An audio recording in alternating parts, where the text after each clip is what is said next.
Hey guys, welcome to another episode of Fuzzboo. Today, I'm going to show you how to build a Magnet Tiles Hot Wheels bridge. Let's get to it.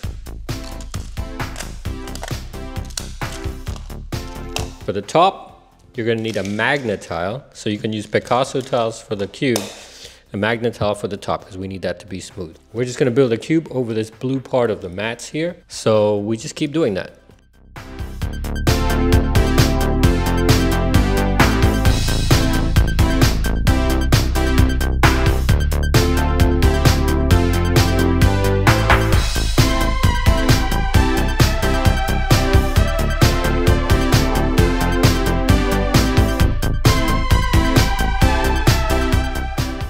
Alright, so that's our bridge. Now we're going to do the ramps. Triangles go on the ends here.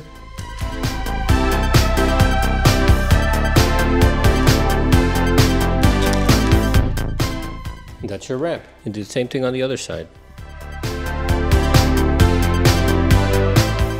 That's the bridge, guys. So make sure to subscribe. We're going to be doing some more cool stuff with this bridge, including driving the mini RC cars on it, maybe some ramps coming into the bridge, that kind of stuff. So if you like this, click like. I'll see you next time. Thanks. Bye.